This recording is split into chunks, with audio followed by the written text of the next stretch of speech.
Siyabonga uNkulunkulu othandekayo umusa usenzele wona. Siyabonga uNkulunkulu onamandla ukusilanda lapho uNkulunkulu othandekayo sasilahleke khona, and you took your time with us. You never left us.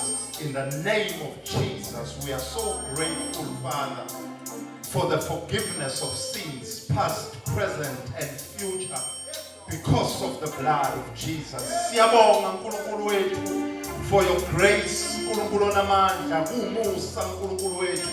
Akungawa amandla ethu, akusikho ukwenza kwethu kahle, kodwa is by your grace. Siyabonga uNkulunkulu othandekayo. We pray for the abundance of grace in this house. We pray for the abundance of grace in this house. We pray for the abundance of grace in this house. In the name of Jesus. Thank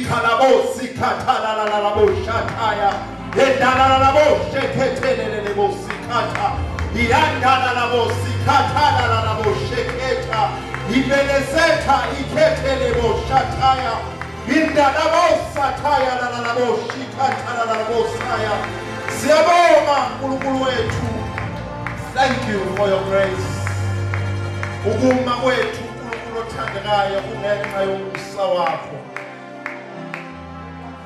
Jesus, we thank you. Amen. Siyabonga bazalwane, siyabonga uNkulunkulu kakhulu, siyabonga ngakho konke osekwenzekile uNkulunkulu mkhulu. Amen. Angibingelele bazalwane, ngibingelele ubaba noma bengekho phakathi kwethu, ngibingelela abefundisi namakhosikazi abo, ama-elder, nebandla lonke. Amen. Siyambonga kakhulu uNkulunkulu bazalwane. You know, we were reflecting izolo sime lapha nje nabefundisi. A friend of mine obekhona la uShange, umndeni wakho ukhona. Thank you very much guys for coming. Siyabonga kakhulu.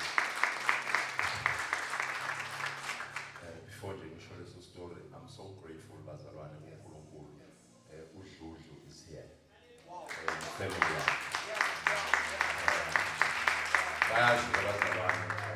Every time I'm you know, we were reflecting in the Bayoguti, Janaman Gonushame, Nitzabang Furungulu La Mutamland therefore. You know, Mazalane, unfortunately or fortunately, we are not standing here because we qualify.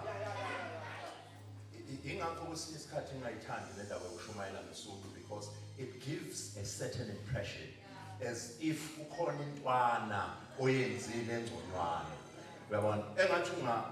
represent what Jesus represents, because Jesus represents humbleness. Now we were talking, see, I reflect to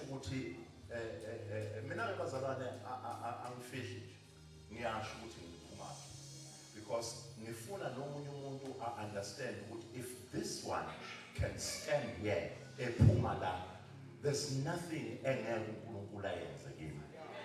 because is about the grace of Christ. I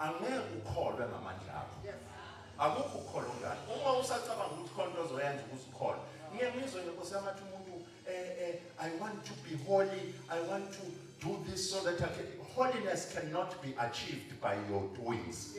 That is pleasing to God and that one will make you holy. When we were reflecting and we talking what was happening and stuff like that, one of the things that you must not forget, lento ibingeke yenzeke ukube kuthiwa uNkulunkulu akakunikeza the helper that he gave you. The first mention of the word helper in the Bible is when God was talking about the wife. I'm going to create you a helper. Therefore, uma uNkulunkulu ekhuluma ngeHoly Spirit as a helper, which means kunama similarities akhona. If you are a helper, awuzile ukuzosiza ipurpose yakho, because a helper reveals ipurpose kaNkulunkulu ngawe. Umoya Oyingcwele does not reveal himself. Umoya Oyingcwele is here to reveal Christ, not himself. So if you are a helper, you are not here to reveal yourself, but to reveal the purpose of God. Umuntu wesifazane wayakhelwe ipurpose kaNkulunkulu ukuthi irevealwe to the one that is helping. Not your own purpose. Let me just say this for the sake of saying it, because we are in a marriage njengebandla. Sisemshadweni njengebandla. Asizile la ukuzoveza thina, but sizoveza iglory kaNkulunkulu kubantu. Wathi uBishop ngelinye ilanga something that helped me. Akusiyo njalo ntshumayelo yami ngithi nje. Ngiyadlula la. Wathi uBishop ngelinye ilanga kuyi marriage couple ukukhulunywa la wathi umshado is an institution kaNkulunkulu ayenzele for the next generation. Hayi nina nobani. Uma sisemshadweni noKristu, it is because of the next generation. uNkulunkulu ubheke lezi ingane ekufanele siyifundise izwi lakhe. Who is Christ? Hayi ukuthi sizojabula sijaje abantu sibakhomba ukuthi wena ukuthi indaba wena ungakwenza. That is not the purpose of this marriage. Ngiyakhuluma. Ngithi mina uma uNkulunkulu ekusizile wakunikeza a helper, a helper does not give up on you. Uthe umfundisi uNgubo, mfundisi siyabonga. Uthe izolo uma ethi mama ebheka indodana, it is the representative of the Holy Spirit who stays with you for ongakushiyi. Ngisho usugive uphila wena kuwena. The Holy Spirit does not give up on you. And I'm grateful bazalwane ukuthi because I'm here, uNkulunkulu wangenzela a helper that did not give up on me, even when I said give up on myself.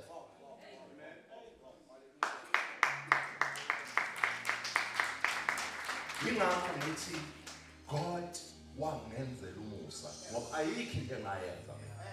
Uma nje bazalwane ngabuyela emuva ngithi ngiyabheka ukuthi konje vele ngenzani. Not even a single. Mina nje bazalwane ayikho into engathi it's an achievement engiyiphethe ngesandla enezenzo zami phakathi.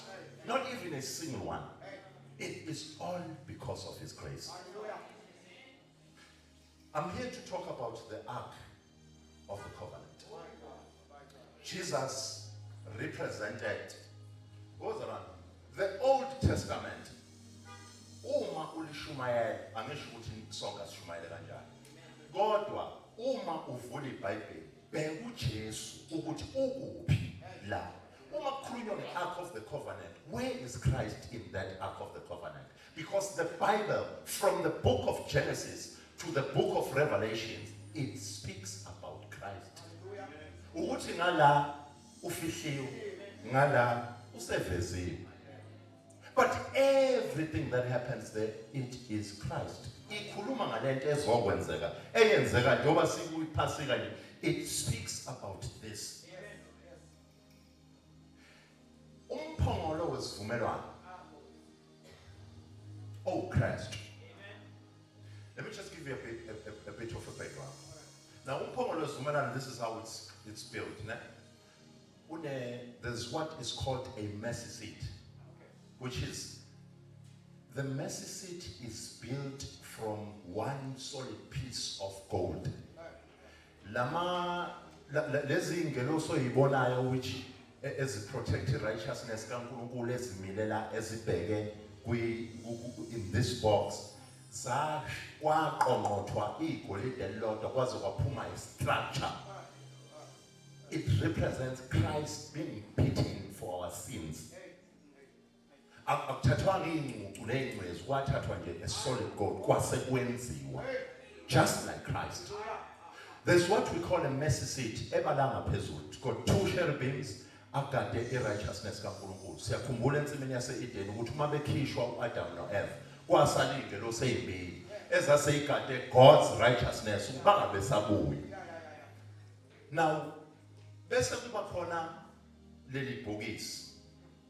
Leli bhokisi lakhiwe ngokhuni uncorruptible wood, which represents Christ being 100% man. Then they got to show umuntu othi believe alone. Joba esho nje ethi njoba lento eyithathe ebhanoyini uMapholo. The wood represents God, Jesus as a man, 100% man. And then that box is overlaid with gold, which represents Christ now 100% God. Ushukuthi is 100% man, 100% God. Ngaphakathi kuleli bhokisi kulomphongolo, there are three things that are there. Number one, it is the golden pot yemana. Number two, it is the rod of Aaron which budded. Number three, it is the 10 commandments. The 10 commandments are buried in 2 stones, 5 on this side, 5 on this side. Now 5 represents the number of grace. Why 5? But not now. It's not a topic for this discussion. Those are the things that are inside the Ark of the Covenant. Now, the things that are inside of the Ark of the Covenant represents man's rebellion against God. Uma uNkulunkulu elethi mana zasho inkalakatha zathi yini le. They rebelled against the provision kaNkulunkulu. uNkulunkulu choose the high priest Aaron, but in nepotism, why Aaron? Why ngabe umunye kwathiwa lethani wonke? The 12 sticks represents the 12 tribes of Israel. They rebelled against God's choice of leadership. 3 was the 10 commandments, the ones that they could not keep. Allah Parat. What amazes me is that on top there is a mercy seat. Underneath there's 10 commandments. Grace is higher than the law. The 10 are inside. The mercy seat is on the top. This is what used to happen. This is what used to happen. Uma uke wayithinta nje wathi omunye wathi kwakuthi kungena umpriest in the Holy of Holies where umphongolo wesivumelwano wawuhlala khona. Uma ngena umpriest wayefika negazi eliphethe la emikhona. Umpriest wayengena abazalwane wayekhungwa ngentamo. Ngoba kwakungaziwa noma lapha kwakungena umuntu ongcwele nje. Kwakufanele ukuthi ube ngcwele. Yabona? And that ngcwelerism yayenziwe ngomthetho because uKristu wayengakafiki. Now shuthi yayingaphelele ngoba njengoba bekukhunge ngentamo nje kungenzeka ukuthi ikhona into. Just in case. Ngoba leli linye igazi bazalane just in case. It is not finished. I'm getting ahead of myself. abophe ngentambo angene with this siege. He will spill the blood lying in the corner 7 times, representing your standing before God. Because 7 is the number of completeness. So it represents Uguti, you will at some stage by the blood of Christ be complete in God. Because your standing in God is complete. That is why you don't judge yourself by your behavior. You judge yourself by your standing. You use your standing to judge your behavior.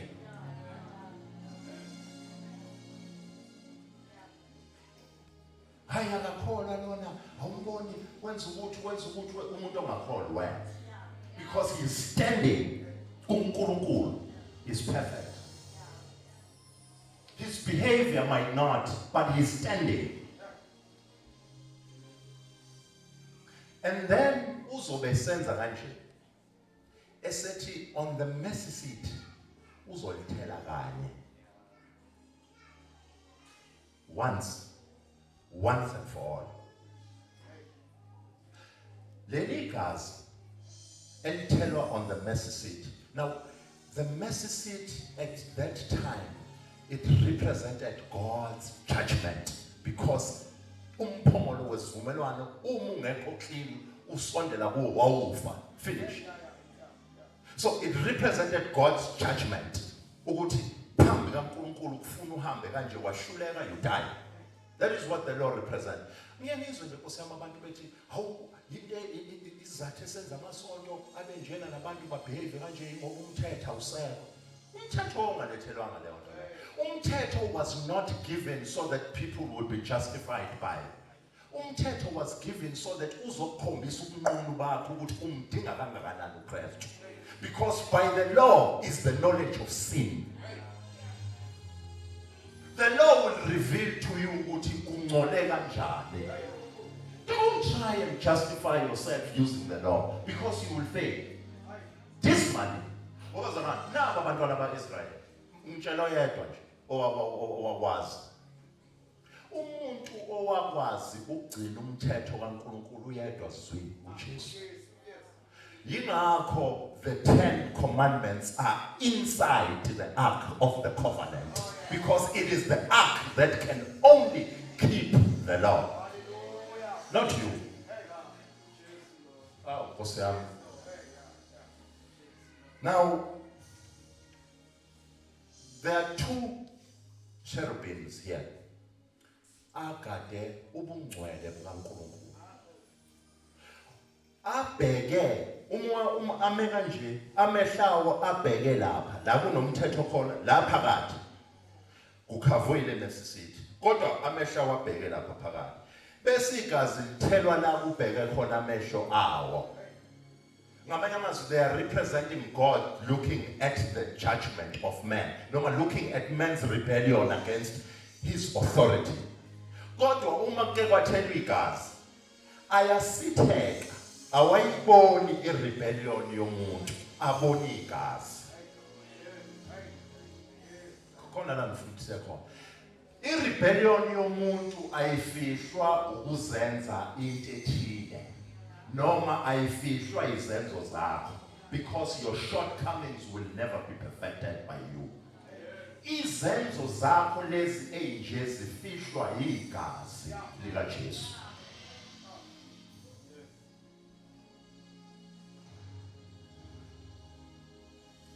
Uma suchaza umphongolo wesivumelwano, that is Christ. Sikhuluma la ngoKristu. Uma bezohamba sebezowela ke manje iJordan, ngoba when they crossed the Red Sea, that was a representation of them dying to sin, but not to the law, because the law was not given by them. They were dying to sin. Yingakho bathi mabengena laba baseGibhithe ulwandle labagwinya bonke kwangasala ngisho yedwa. uNkulunkulu wayethi izono zakho ngizoyihlanza ngoJesu kungasali ngisho into eyodwa that represents sin in you. Sikhuluma ngoKristu.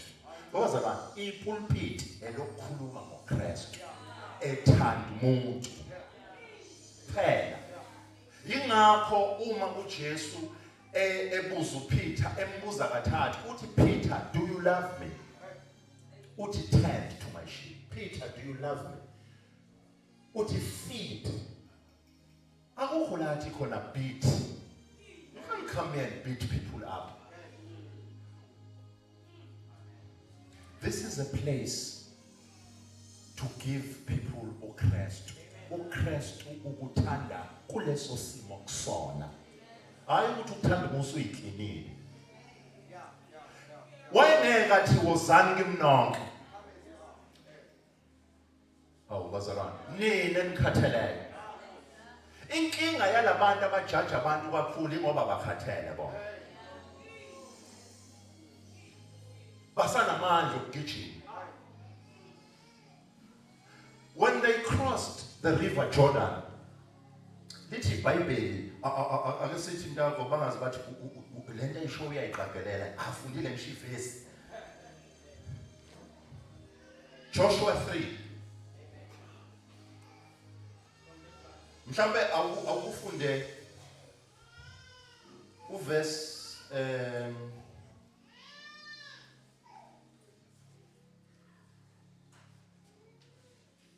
awufunda uverse 14 ugcine ku17. Wathi lapho abantu besuka ematendeni abo ukuba bawele iJordani, abapristi abathwala umphongolo wevumelwano bephambi kwabantu. Nalapho abathwala umphongolo sebefikile eJordani, izinyawo zabapristi abathwala umphongolo ziqilile onqenqemeni lwamanzi aseJordani eligcwele phezulu kwalo lonke ugulwalo izinsuku zonke zokuvuna. Ayesema amanzi avela ngenhla afukuka abanqwabane kude kakhulu ngase-Adamu, umuzi oseceleni kweSeratani, lawo ewuka eya ngaselwandle lwase-Araba, ulwandle lukaSawoti, anqamuka impela. Abantu basebewela maqondana neJerikho. Abapristi abathwala umphongolo wesivumelwano sikaJehova bema baqina emhlabathini owomileyo ngaphakathi neJordani. Abantu bonke bawela emhlabathini owomileyo, saze sawela iJordani isizwe sonke saphelela. Uphu Jesu la uyayiwelela nje. Ngoba kuthiwa in the old there's the new concept. Where is Christ? La abantu bayiwelela iJordan nje uJesu usekhamba kanjani? We've said ukuthi the ark of the covenant represents Christ.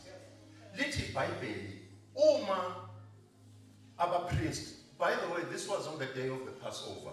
Uzothi mawufunda uliqala ukuthi what Passover. This was on the day of the Passover because it's springtime. That is why ubona the river Jordan lichichima ligcwele kanje. Yes. Now iJordan laqala leJordan lamanje alisafani. If you can go now to Israel ufike uyobona iJordan njani, ungazi ukuthi wena hu. Sengaze kuthiwe hawu iJordan lento le buka nje uyijongo. It's because everybody now is using the water that comes from that river for their resources. Sebebaningi kakhulu. But at that time Jordan was bigger than what you can think of. Now uzongixolela ngesiGreek noma ngesiHebrew Nkosi yami, but I have to illustrate this because that's the only way. The name Jordan, it comes from the Hebrew word Yarden, which means descending to judgment. Kusho ukuthi laba bantu they were descending to judgment because Jordan represents the judgment of God. Uma behamba descending to judgment, bahamba ne ark of the covenant. Lithi iBhayibheli wathi uNkulunkulu aqale kungene inyawo zabapriest. Before anything, that represents faith. ngokukholwa ukuthi lento sizoyithola ngokukholwa hayi ngokwenza. Bazalwane, uJesu wamukelwa ngokukholwa hayi ngokwenza. Noma ungenzani, you cannot satisfy God by your doing, because according to him ayikho into ongayenza because of sin. There is into yojajelwa abantu bazalwane, akusikho lokhu kungcola lokhu bazalwane. Lento eniyenzayo is the result of sin. Yabona into esiyenzayo le umbedo, i-result yento eyenziwa uAdam, because you are a sinner because you come from one. You are not a sinner because wenza isono, you are a sinner because of Adam's sin in you. Ingakho ingane ungayifundisa ukuthuka. Hayi, uma ukhona uyifundisile zakho ukuthi wena njengoba nje ithuka kanjena safundiswa yimini. Ingane ifika ne-instinct.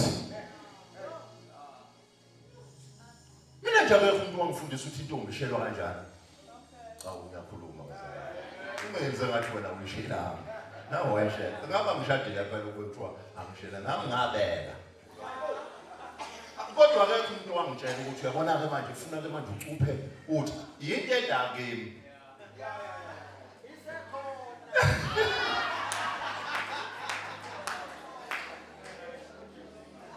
Hey. Now, this thing is instinctive. Uma bengena befaka inyawo emanzini. iJordan. Lord, kusho ukuthi judgment, because they are carrying. Into eyenza ukuthi uma befaka inyawo zabo, abafakanga nakhe, bafaka inyawo zabo ngokukholwa. Ukukholwa is taking God's on his weight. Uthi uNkulunkulu mayithe kwenza lento uNkulunkulu ayishilo. That is faith. Lithi uNkulunkulu wathi abofaka inyawo uqala abapriest bafaka inyawo njengoba kusho uNkulunkulu benza ukukholwa. And what God has promised wayeseyakwenza na. Into eyenza ukuthi abapriest uma befaka inyawo bakwazi, it's because they were carrying the Ark of the Covenant emahlombe abo. Which means you have to exalt Jesus. Kufanele umphakamise ukuze kwazi ukuthi i-judgment against you iqhele and you walk. Hallelujah. Hallelujah. Lithi iBhayibheli bayifaka inyawo. Uma beyifaka avuleka amanzi. Ngicela siye eMtakagoba ngoba ngifuna ukuthi selincenge kahle ke manje. Uverse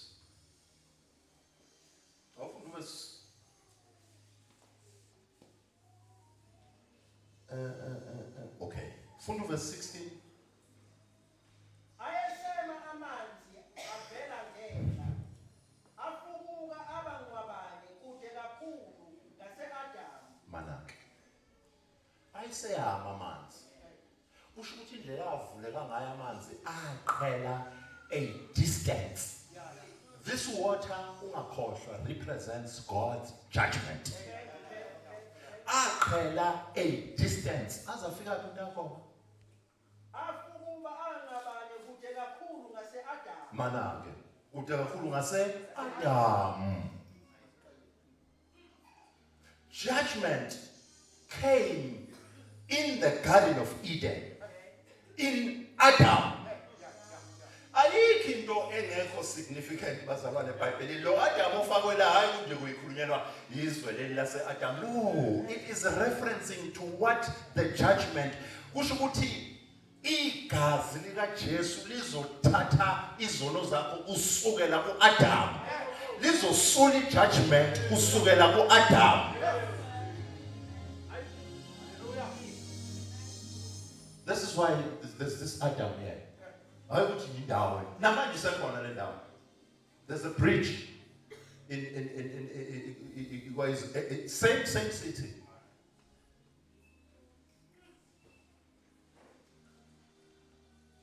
Because God is that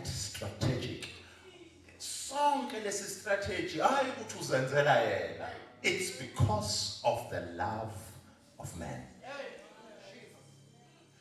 Uyabona mabekutshela ukuthi uNkulunkulu akakuthandi ngoba wenza ukuthi. Ibona abangakuthandi ngoba wenza ukuthi. Ayihlangene noNkulunkulu. God loves you. Hallelujah. Awuyeni wathi uNkulunkulu uyakuthanda. Nalokho ukuthi okwenzile. Hawu njalo kusho ukuthi angihambe ngiyokwenza ukuthi inkinga yakho kulimaza wena, not God anymore. That's the problem with sin, is that sin konde isho ngamathi hawu ngiyayibuka nje mina le nto zenzenzayo. Inkinga yazo zidle ethanjeni lakho. Idla wena. Awuthi ngithule. Kodwa ngidle ethanjeni. That's the problem with sin. Because God has dealt with sin to his satisfaction. God's justice is satisfied. Because kwakungeke kulunga ukuthi isono sithethelelwe unjustly, because ithrone kaNkulunkulu rests on his righteousness and justice. Ingakho kuthiwa he is a just God.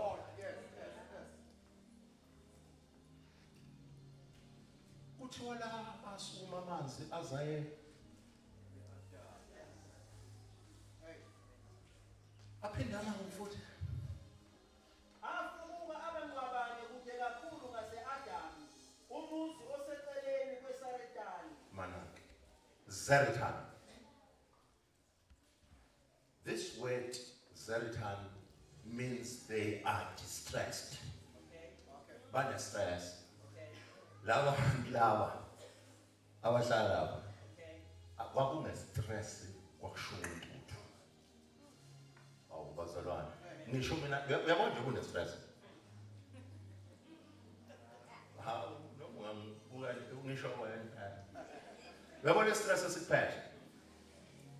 It is covered in the Bible. Ukuthi there were people that were stressed. But the blood of Jesus lahamba laze lafika kuleso stress and relieved that stress. Iproblem yakho ufuna ukusolve inkinga zakho ngendlela yakho.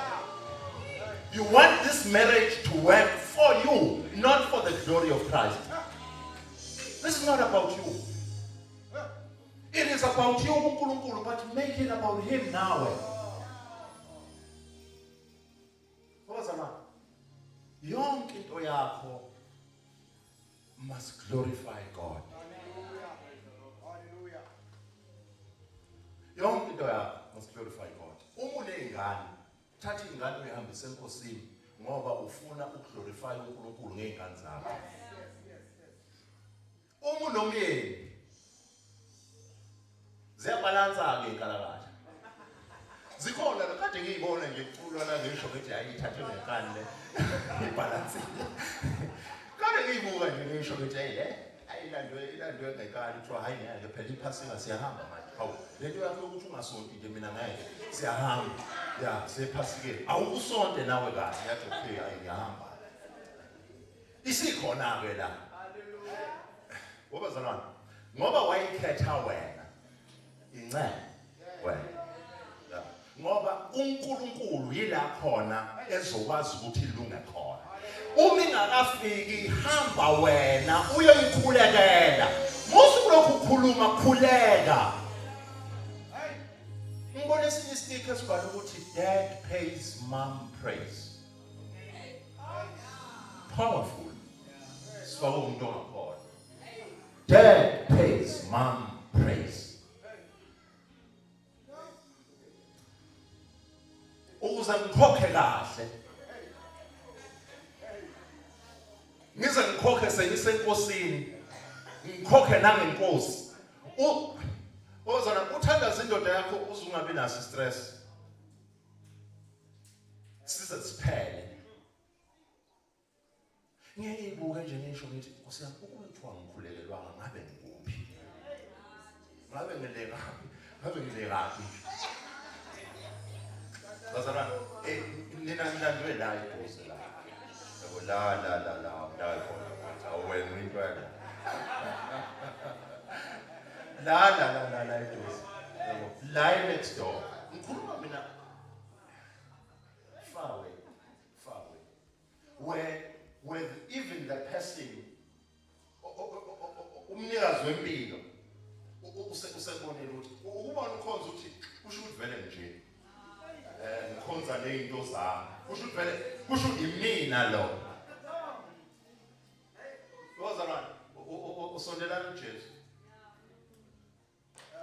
ufuna uyabona nje ukucabanga ukuthi wena nje uthi ya ukuthi untshantshani bakhuluma nje ukuthi bebona banjela ingoba mina bangazi kahle vele sikwazi kodwa uNkulunkulu uyakwazi vele sikwazi thina kodwa uNkulunkulu uyakingakhe kufuna ukufunela wona la. This is a testimony lento eyenzeka kuwe when you come here and you speak your life kubantu ukuthi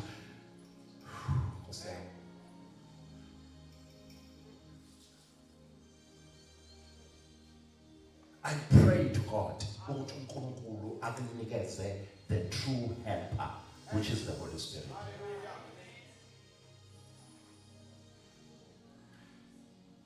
Laba babe ne stress kuyafika nakubo lento. And this crossing of the river Jordan represents death to sin and death to the law. We died to the law and we are dead to sin. Uma ubehave ngendlela ekhombisa ukuthi kunesono, it is because of your wrong believing. Because if you believe wrong, you live wrong. Grace is the gospel. Senzelwe umusa. It is not about what we have done. Uma abantu bethe siyavuma thina ukuthi ayisiyaza uNkulunkulu. Kodwa manje kunezinto zethu ezisibambe. uNkulunkulu akashongo lutho ngento zakho. uNkulunkulu uthe woza. Asho ukuthi shiya nakho ke yeke uthi woza. Bazalwane ngicela ukulimemezela le. Uthi uJesu woza. Musukulokhu ufuna ukuyoyiklina before ungene ebathroom. Uklina ugeza kanjani uklina? Isonto akusiyi indawo yabantu abangcwele, indawo yabantu abagulayo abazokwenziwa ngcwele. Wayeke uNkulunkulu enza into ephezulu kangaka ukuthi asifelele ukuthi sizotshela abantu ukuthi mina sengifelwe wena suka la. Ifanele abaFarisi lelo. That is Pharisee. We are here to call people to God. Finish. Sibatshele ngoKristu. Sibafide uKristu. Because what is going to change them? Little Bible, it is the goodness of God. Elisa umuntu to righteousness. It is the goodness of God that brings the man to repentance.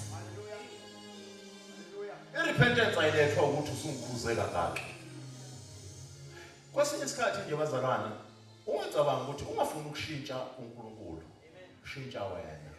Ngoba kwesinye isikhathi ufuna uku-align uNkulunkulu nama plans akho. Iyashupha nalama blessings esizenzele wona. Isizathu esenza ukuthi athi uNkulunkulu cast out the bondwoman and his son. Ingoba it is the result of a miracle eyenziwe umuntu.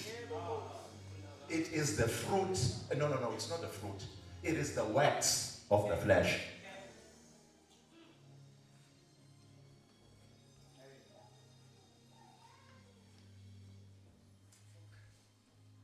Ungafuna uNkulunkulu ukumbalansisa entweni ozenzele wena yona imiracle yakho bese uvoza Nkosi ezokwenzani? Into yakho. Woza Nkosi, bamba nayo into yami, nayo lengane isiyenza kanje lengane wena wayi. Thatha ingane ilethe eNkosini. Because it is God that can do. Noma usuyenzileke le miracle yakho, ithathe uyilethe eNkosini. Because that thing yinto kaNkulunkulu leyo. Noma ngabe kuthiwa iphume ngayiphi indlela. Awuyeni abantu. Uma isikhona yakho noNkulunkulu, letha kuyo. uNkulunkulu wenza izinto zenzeka. yakho yokuzabala uyazi bazalana uNkulunkulu uma usenamandla usathi mina ngizomtshela ngizomringa ufoqo uyayithulela nje akuyeke lo foqo wakho ukhuluma ethulela uyabona manje abasephelile uma sekuphele emuva uyazi uphelelwa amandla awushayeza kasazophela uma sekuphele emuva usubona ukuthi you know what ayisekho ke manje into engayenza avela qhamuka ingoba ufuna ubona ukuthi manje sekuyisandla sakhe it has nothing to do with you lento kade ishuma umtshalitshala ethi lemsebenzi abayiletha la wayithatha lo wayikhiphela ngaphandle because akufanele kuvele imisebenzi yakho because God is a jealous God. Sizo glorify words. Yabona bomahamba kuloya mama uthandazela. Uzophila. Engathi umthandazo walo mama kuphela. Umthandazo kaNkulunkulu. Musukuncoma umthandazo wakho. Uthi yabona nje njengoba nginjena nje ingoba ngiyathandaza ngivuka ngo12 ayikhonka leyo nto leyo. Into eyenza kube njalo uNkulunkulu. Awuyena manje. uNkulunkulu hayi umthandazo wakho. Umthandazo wakho is a connection but the one that does is God.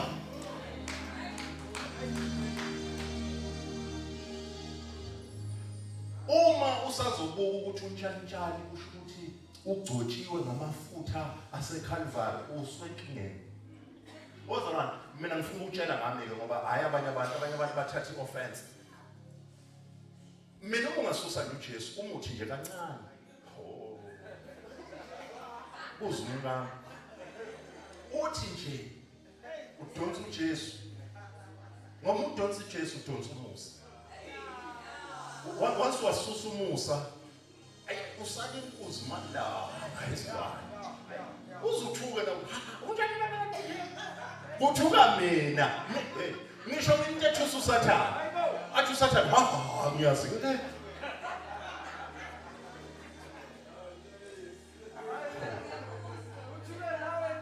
uthuka wena mnikazi wendaba uthuke ngeke hayi la akusinda yabona mina ngisho wabaya uNkulunkulu ukuthi inkosi hayi ngiyeza phambi kwakho afika athi uNkulunkulu hayi yabona hayi dinga uNkulunkulu yabona mase kusho uNkulunkulu uthi yabona into yakho yenze edinga uNkulunkulu usuke wenza yona ngempela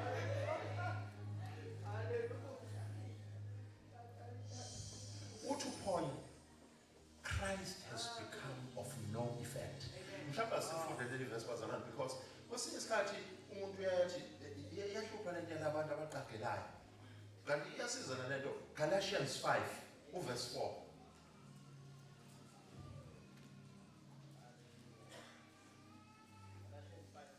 Galatians 5 verse 4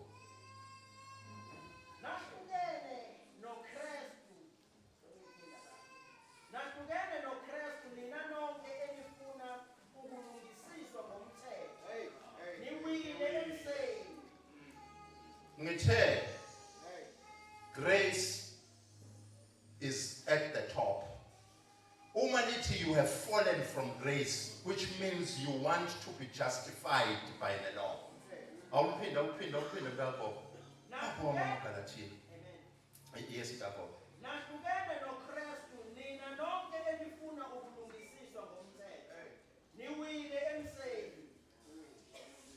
Christ is become of no effect unto you.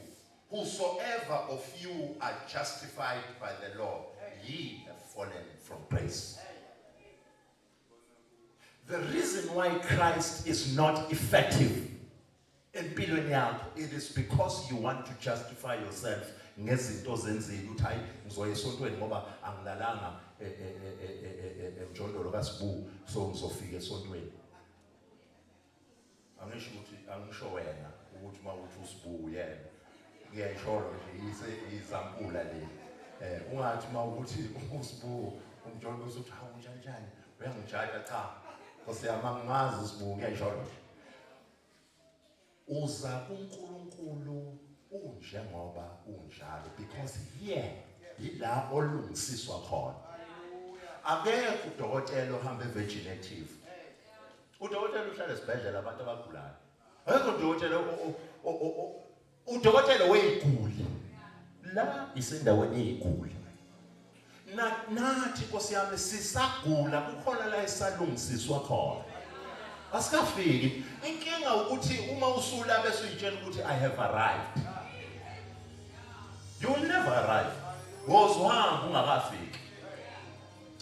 La kufikwa khona is in his finished work. Uma usufika kuyena ufikile. Kodwa ke ila qala khona uhamba. God's judgment against you has been satisfied. Umusa kaNkulunkulu phezu kwakho yiwona umusa ozokufundisa. Ake sifunde nale verse. Asiye ku the book of Titus.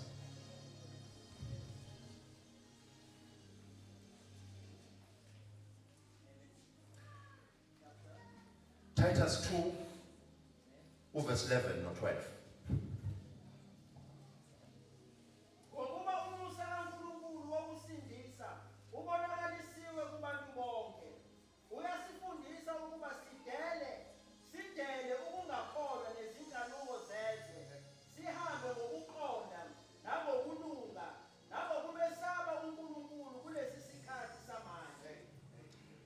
For the grace of God. Hold on. Grace is not a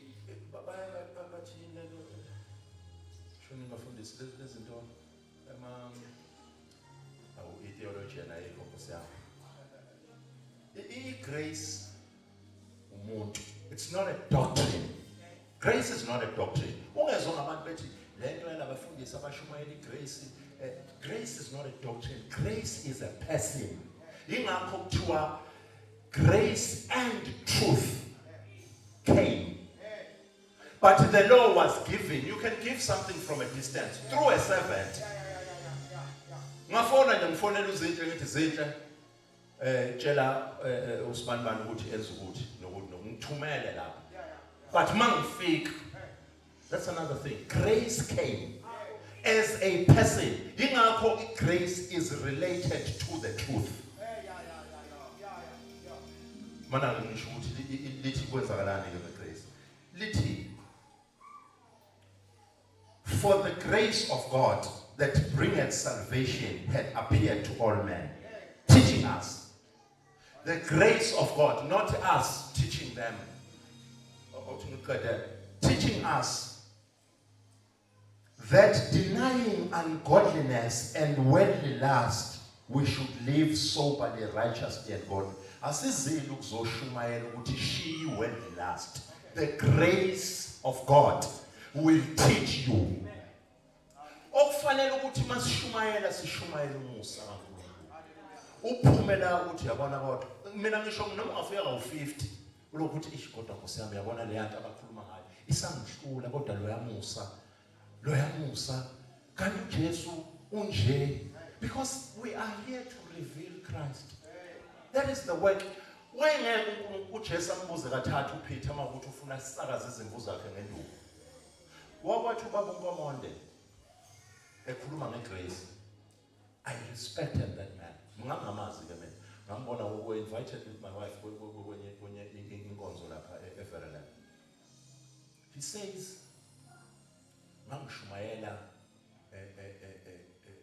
kwelinye isonto.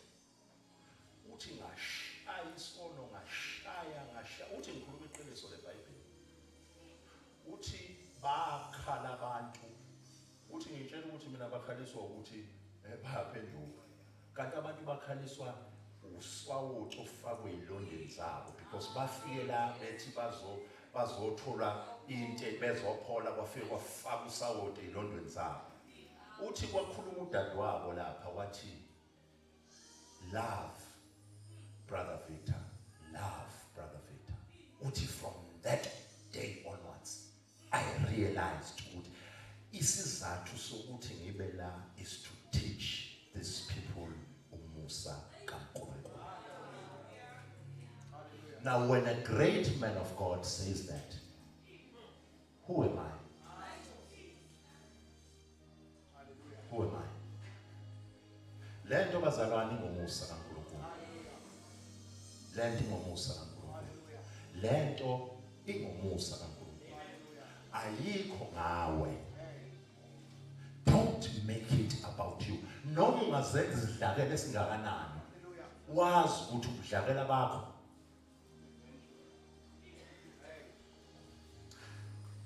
kungcono ngoba nikhuluma nenkuzi yezidlakela eyenza isidlakela. Abazalwane. Uyabona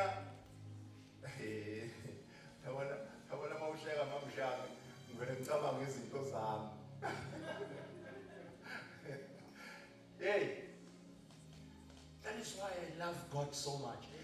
In fact, that is why I realized God loves me so much, because the love of God makes me to love Him. Alokhu uthande nalo mina ungathanda uNkulunkulu ngale ndlela. No. Bazalwane, we love Him because He loved us first.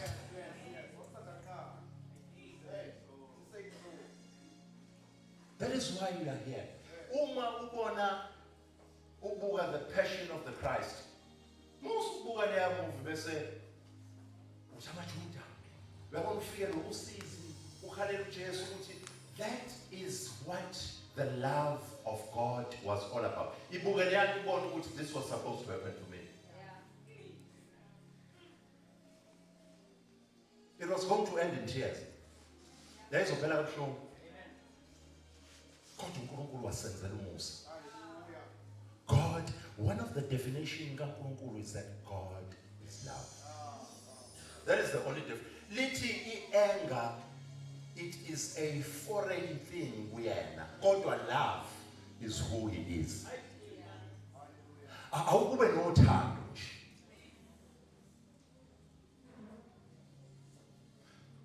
The fruits of the Spirit, love, joy. Umuntu ongaphile emoyeni ongcwele bazalwane ngibona ngokuthi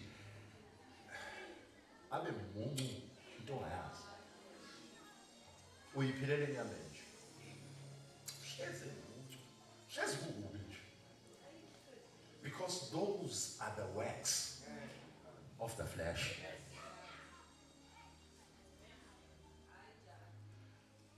Phuma la uthi ngiyolungisa indaba yami noJesu. Yodwa kuphela into efanele ngiyenze manje ukulungisa indaba yami noJesu, because sengizwile ukuthi uJesu akanayo judgment against me. uJesu ufuna mina. This is a numbers game. uNkulunkulu bazalwane ufuna wonke umuntu asindiswe. Kunevesi elishodayo. uNkulunkulu ufuna wonke. Uyazi ngoba kune delay nje. This delay khona ngezi. Ingoba ufuna wonke umuntu ukuthi asindiswe. When the Bible speaks about lithi iBhayibheli kuzoba khona imvuselelo, a great revival before He comes. iBhayibheli alikhulumi ngalento ukuthi kusazomiswa amanye amatende, alikhulumi ngalokho. Malikhuluma ngerevival likhuluma ngokuthi kuzobuyiselwa the true gospel endaweni yayo, where the gospel of grace is returned to its own place, where uma ethi Paul, this is my gospel, because uPaul was uJesu okhazulinyisileyo osesemazulwini. Uyena Jesu ahlangana naye. uPaul wahlangana noJesu wasezulwini bazalwane. uPaul azahambe noJesu. That is why these guys, there are 4 gospels. Matthew, Mark, Luke, and John. 4 gospels representing 4 corners of the earth, representing Christ as a man walking on earth.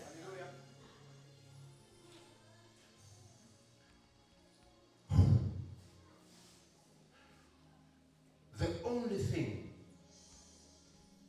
that we need to achieve, ekufanele ukuthi sikhathaze ngayo, ukuthi uphi uJesu. Bazalwane, don't take my word for it. The reason why I'm saying these things and I'm quoting these verses is because ngenzela ukuthi uhambe. Get your own time. Mina bazalwane iBhayibheli, to be honest with you, ngangikholwa. Manje ngayiqala into okholwa.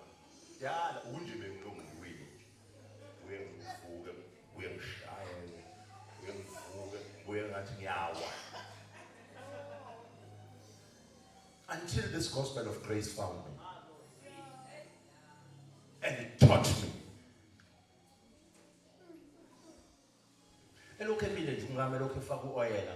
Don't give up on yourself. The problem yakho ukuthi wena ubuka lezi zinto zenzayo iproblem yakhe leyo. Buka what God has deposited kuwena. Hayi, listen, this is not who you are, but this is your behavior. Bazalwane, this is not who you are. Ibehavior yakho ayisuwe. Ungathi ngoba nakusekubizile ngaleyo nto leyo bathi uyisehluleke ukuthi nje wehlulekile kodwa hayi ukuthi uyisehluleke.